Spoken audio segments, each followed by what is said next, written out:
Hi, so this is the third mini video about DBT consultation team in the context of teaching in a DBT 10-day intensive training.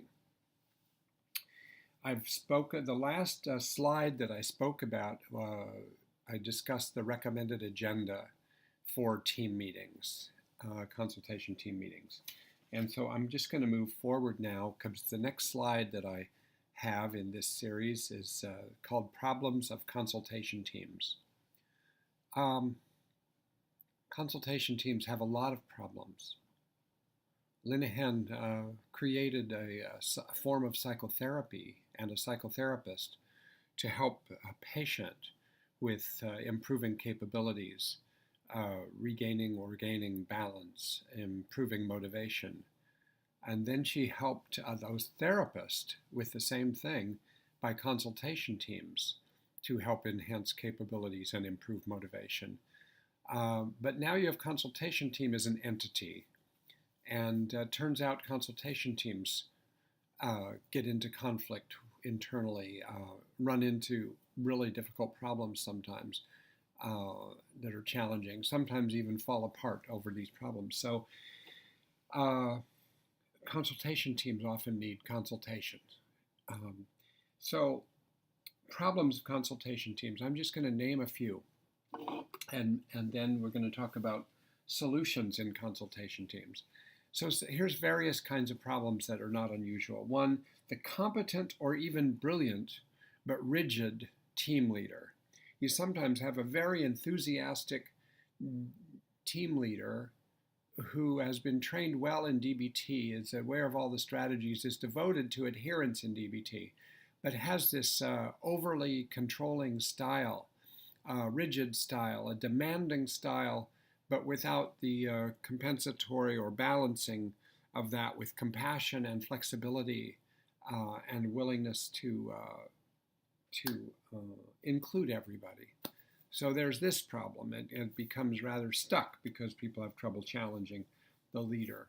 Another problem, the errant member who might be either a supervisor or administrator, that's where it's not unusual, the one that feels they don't have to adhere to all of the agreements or the schedule or attendance, being there all the time, etc. And so that becomes a problem because there's one kind of outlier or more in the team that is not adhering to everything else because of what they claim are their circumstances, and it is their circumstances.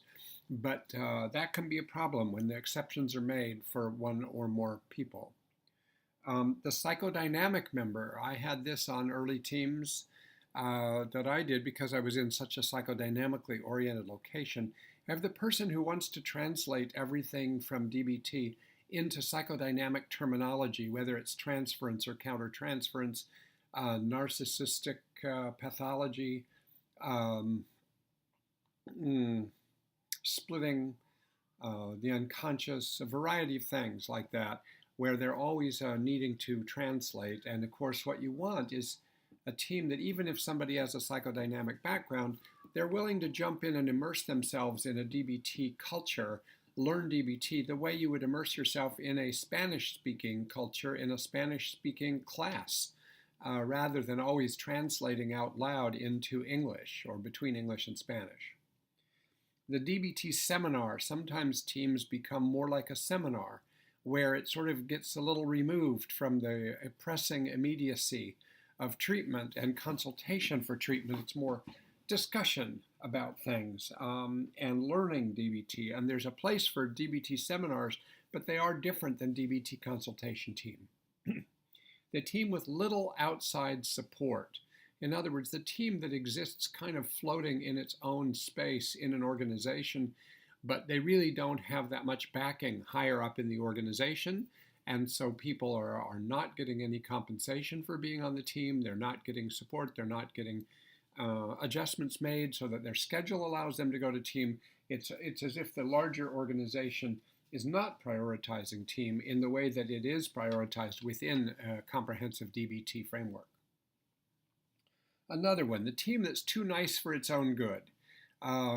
You really want to be able to have conflict in a team, to have opposing positions arise and be able to learn from that and find the validity of two sides and find another position out of those, a synthesis of those, and be able to disagree with each other. Otherwise, you get stuck with a kind of even if it's not done on purpose, a kind of like a narrowing down into homogeneity in the team where everybody agrees and everybody's nice with each other, and it has that benefit of being a compassionate team.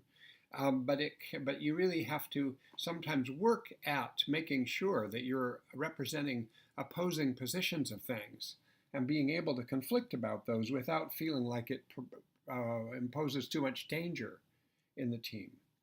The team that feels dangerous because there's one member that everybody's dancing around and worried about offending or hurting their feelings or disagreeing with.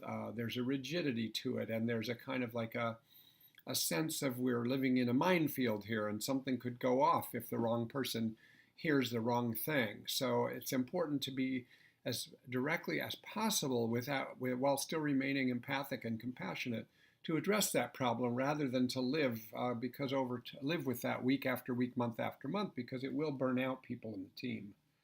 The team that's almost always falling apart, people aren't coming, people are calling in by Skype or by telephone, and it's more and more, there's not this sense that we're a core, we're in this, we're in battle. You just don't want that many sort of part-time soldiers in battle with you. You want full-time people. Another problem, too much administration and too little consultation. I told you my preferences in the last video about how much time you need for consultation. You really want to preserve that.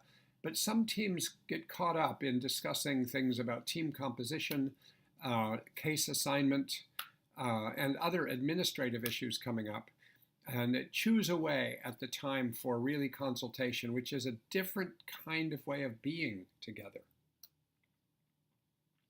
So next slide, solutions, consultation team solutions, some things that may help solve some of these problems.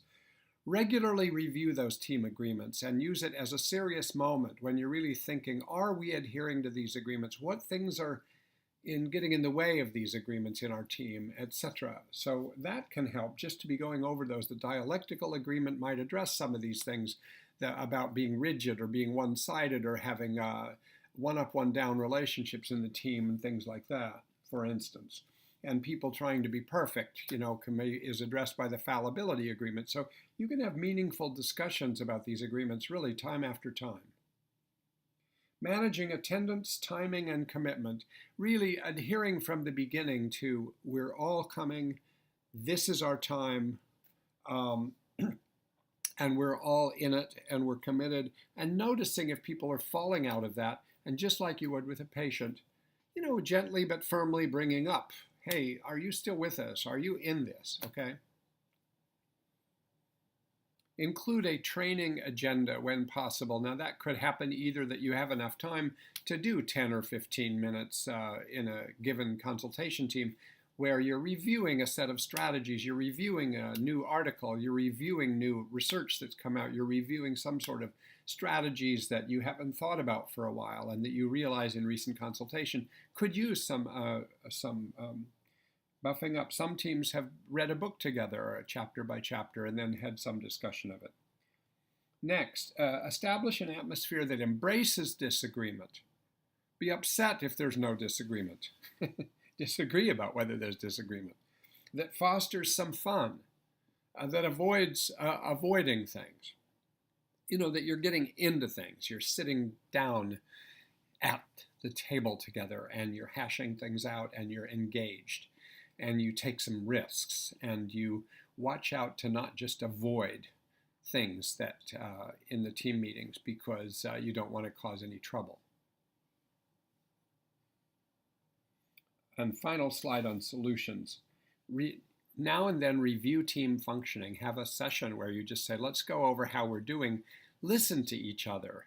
My favorite way of doing that is just deep listening to each member of the team. Have a little session where Each person says a bit about how is team for that person? How are they experiencing it? What are the challenges? What are the good news about the team? And then everybody can listen to that, and rather than hashing it out or getting into big disagreement about that, it'd be possible just to see if honest acknowledgement of these things and listening carefully without intervening, without finding quick solutions, might start to make a difference.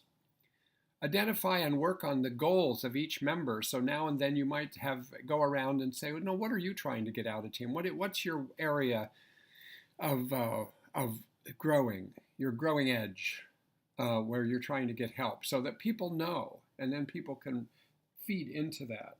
And finally, get outside consultation from time to time. Bring someone else who's a team leader in another team, an expert in DBT. Have two teams meet together and talk together about their functioning. That all of those can be helpful. And finally, final slide is entitled A Good Consultation Team. So I'm going to say what a good consultation team is doing when it's functioning well. There's 5 things here. 1, it's improving the adherence DBT practice of each member. Everybody's getting better at doing the treatment. It's improving client outcomes as a result of that. It includes deliberate practices during the meetings, whether it's role plays in order to try out a strategy or to show different ways of doing things, or to address a problem that a team member is asking for help with. You might include role plays or some kind of deliberate practices, including mindfulness practices.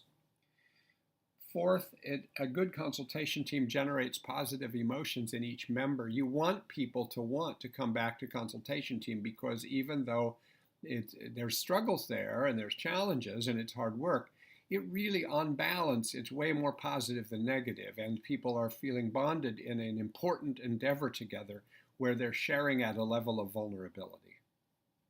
And finally, a good consultation team identifies and addresses disagreements and conflicts, and really adheres to doing that even when it feels like the risks are that someone's going to be hurt by that.